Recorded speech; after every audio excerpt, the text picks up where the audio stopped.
آپ خوش نصیب ہیں اللہ کی عزت کی قسم جو دیہاتوں میں رہتے ہیں نا، دیہاتوں میں پھر بھی کچھ شرم حیا اور غیرت، مگر شہروں میں تو جنازہ نکل چکا ہے۔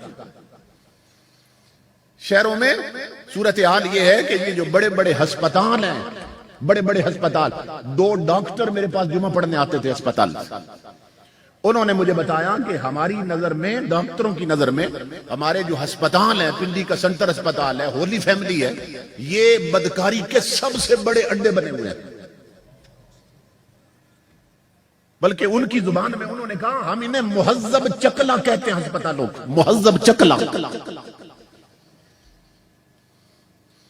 کہ نوجوان نرسیں وہاں 24 گھنٹے کام کرتی ہیں، رات کو بھی دن کو بھی۔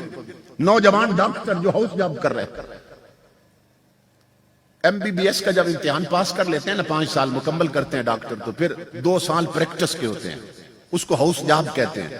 وہ ہسپتالوں میں پھر پریکٹس کرتے ہیں، جو پڑھا تھا وہ بڑے ڈاکٹروں کے ساتھ مل کے نا پھر پریکٹس ہاؤس جاب کہتے ہیں اس کو۔ تو 2 سال نوجوان لڑکیاں اور نوجوان ڈاکٹر لڑکے وہ 24 گھنٹے، 36 گھنٹے، 48 گھنٹے ہسپتالوں میں رات دن کمروں میں اکٹھے رہتے ہیں۔ تو وہ ڈاکٹر بتانے لگے کہ ہمارے ہسپتال ہمارے ملک کے بے غیرتی اور بدکاری کے سب سے بڑے اڈے بن چکے ہیں۔ اور جنرل مشرف کے دور سے ہمارے پنڈی اور اسلام آباد کے جو بڑے ہوٹل ہیں وہ سب سے بڑے بدکاری کے اڈے بن چکے ہیں۔ اب دیکھ لو کتنے چینلز ہیں جنہوں نے ٹی وی رکھے ہیں اور کیبل کے کنیکشن لے رکھے، کتنے چینلز ہیں؟ 150 چینل ہے پاکستان میں۔ جو چینل بھی کھولو نا اس پہ آگے کنجریاں بیٹھی ہیں، کنجریاں، نوجوان لڑکیاں، شرم اور حیا سے آری لڑکیاں بیٹھی ہیں۔ اب یہ آگ وہاں لگی ہوئی ہے، وہاں لگی ہوئی، مگر ٹی وی کے ذریعے یہ ہمارے گھروں کے اندر آ پہنچی۔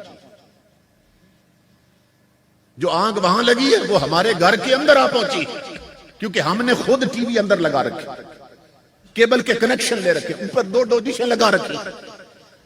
دل کے پپولے جل اٹھے سینے کے داغ سے، اس گھر کو آگ لگ گئی گھر کے چراغ سے۔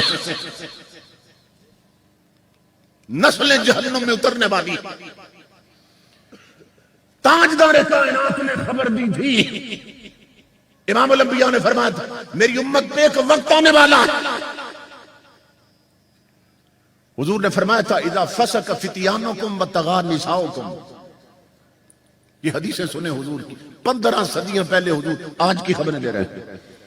فرمایا میرے صحابیوں اس وقت میری امت کا کیا حال ہوگا کہ جب میری امت کے جوانوں کی اکثریت فاسق ہو جائے گی، فاسق ہو جائے گی، اور میری امت کی عورتیں شریعت کی ہر حد پھلنگ جائیں گی، ہر حد گزر جائیں گی شریعت۔ یہ خبر دی 15 صدیاں پہلے حضور۔ اور آج حد پھلانگ گئی ہے کہ نہیں پھلانگ گئی؟ کہتی ہے ہمارا جسم ہماری مرضی، اسے ننگا رکھیں ہماری مرضی، انڈر ویئر پہنے ہماری مرضی، جو بھی بے حیائی کریں ہماری مرضی۔ یہ اسلام آباد میں جلوس نکل رہے ہیں۔ اور بدبخت حکمرانوں، انہیں گرفتار کرو نہ انہیں کرو گرفتار، اور انہیں جیلوں میں بھیجو، اور بغیر تو تم نے ان پہ گولیاں چلائی ہیں جو مصطفیٰ کی ختم نبوت کے تحفظ کے لیے نکلے ہیں۔ اور گولی ان پہ چلاؤ جو کہتی ہیں ہمارا جسم ہماری مرضی۔ انہیں کہو تم انڈیا دفع ہو جاؤ، یہ پاک سرزمین ہے، یہ محمد عربی کے نام پہ بنی ہے۔ اگر تم نے اپنی مرضی کرنی ہے پھر انڈیا جاؤ، یہ وطن بنا ہے کلمے کے نام پہ، یہاں جو رہے گا اس کی مرضی نہیں چلے گی، جسم اس کا ہوگا، مرضی میرے مصطفیٰ کی چلے گی۔ اور بغیر تو انہیں گرفتار کرو۔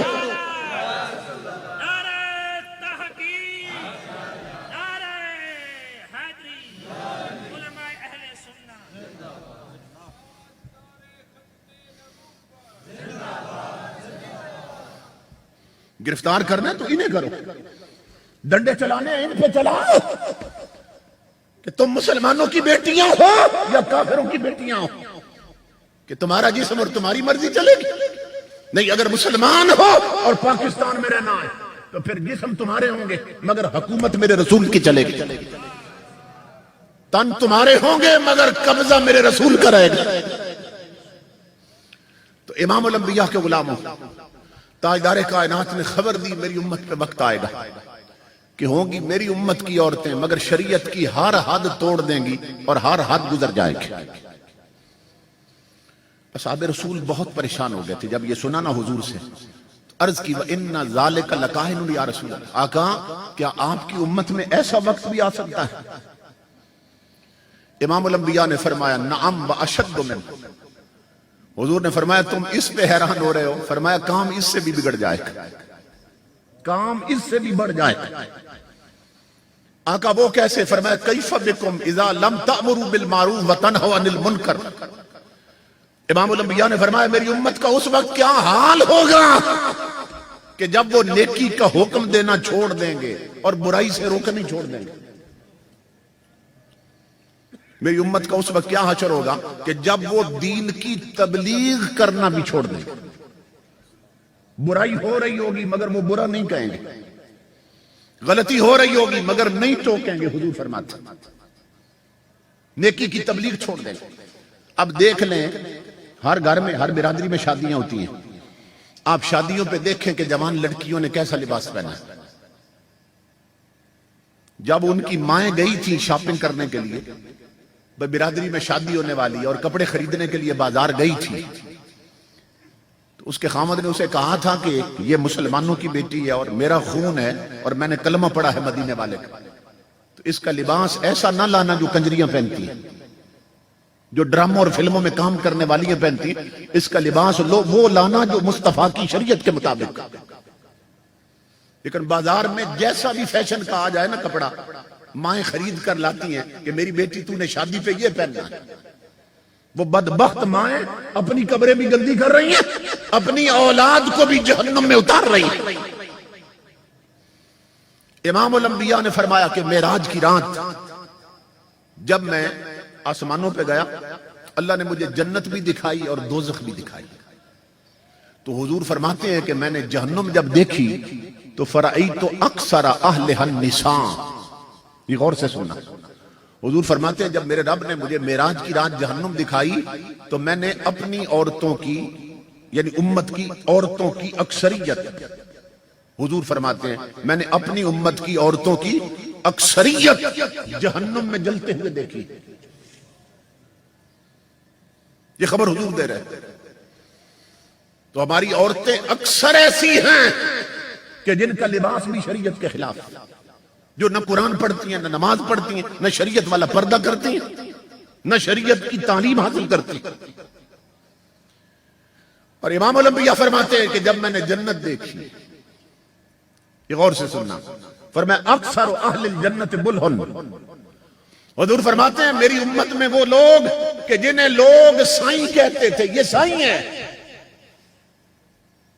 جنہیں لوگ کہتے تھے یہ سادہ ہے، یہ اللہ میاں کی گائے ہے، پتہ نہیں کیا کیا نام رکھے تھے، بولے لوگوں کو نا جنہیں دنیا کی ہوا نہیں لگی، جو فیشن نہیں کرتے، جو بے غیرت بے حیا نہیں بنتے، جو داڑھیاں رکھتے ہیں اور شریعت کے مطابق لباس پہنتے ہیں، کہتے ہیں یہ سائیں ہے، یہ ملا پیدا ہو گیا ہمارے خاندان میں، یہ مولوی ہے، یہ صوفی ہے۔ امام الانبیاء فرماتے ہیں جنہیں دنیا والے بولا کہتے تھے نا، انہی بولوں کو میں نے جنت میں پھرتے دیکھا ہے۔ ہو سکتا ہے آپ کی برادری میں بھی کئی کہتے ہوں گے یار یہ صوفی پیدا ہو گیا ہمارے خاندان میں، یہ ہاشم جو ہے نا یہ مولوی پیدا ہو گیا، یہ دیکھو سائیں سا ہے، بھئی شادی پر بھی اس نے محفل رکھ دی حضور کے ذکر کے، وہ کہتے ہوں گے سائیں سائیں۔ تو امام الانبیاء فرماتے ہیں جنہیں تم بولا اور سائیں کہتے ہو، انہی بولوں کو میں نے جنت میں پھرتے دیکھا۔ جو بدبخت اس دنیا میں زیادہ چلاک بنتے تھے نا، زیادہ فیشنیبل بنتے تھے اور سمجھتے تھے ہمارے پاس بڑی ذہانت ہے اور ہم بڑے چلاک ہیں اور بڑے فیشن کرتے ہیں، آقا فرماتے ہیں ان میں سے میں نے کسی کو جنت میں نہیں دیکھا، سب جہنم میں جل رہے تھے۔ تو یہ 4 دن کی زندگی ہے، یہ ختم ہونے والی ہے، اور قبر میں اتریں گے آنکھیں بند ہوں گی اور پھر وہاں حضرت علی المرتضیٰ فرماتے ہیں جب مریں گے لوگ سو رہے ہیں غفلت کی نیند اس دنیا میں، جب مریں گے پھر جاگ جائیں گے، مگر پھر جاگنے کا فائدہ کوئی نہیں ہوگا۔ اس لیے میرے آقا کے غلام، اب دیکھو میں ایسی بات جو سب کی سمجھ میں آنے والی ہے وہ کرتا ہوں۔ بھئی نکاح حضور کی سنت، جب شادی کارڈ چھپواتے ہیں تو کارڈوں پر بھی لکھا ہوتا ہے، یہ حدیث کارڈوں پہ لکھی ہوتی ہے۔ آج کل بعض کارڈوں پہ عربی حدیث نہیں ہوتی، صرف نیچے ترجمہ لکھ دیتے ہیں، حدیث لکھی ہوتی النکاح من سنتی، حضور فرماتے ہیں کہ نکاح کرنا، شادی کرنا یہ میری سنت۔ یہ تو آپ بھی جانتے ہیں شادی کرنا حضور کی سنت، اور یہ بھی آپ جانتے ہیں کہ حضور کی سنت پہ عمل کرنا اللہ کی عبادت ہے۔ حضور کی سنت پر عمل سے ثواب ملتا ہے۔ شادی کرنا حضور کی سنت ہے اور سنت پہ عمل کرنا اللہ کی عبادت ہے۔ اب مجھے بتاؤ کہ کیا رب کی عبادت میں بھی گانے چلتے ہیں کجریوں کے؟ کہ کیا رسول کی سنت کے ساتھ بھی کجریوں کے ڈانس ہوتے ہیں یا ڈھولکی بجاتی ہیں بچیاں؟ کیا جوڑ بنتا ہے مدینے والے کی سنت اور رب کی عبادت کے ساتھ جو کچھ آج ہماری شادیوں پہ ہو رہا ہے؟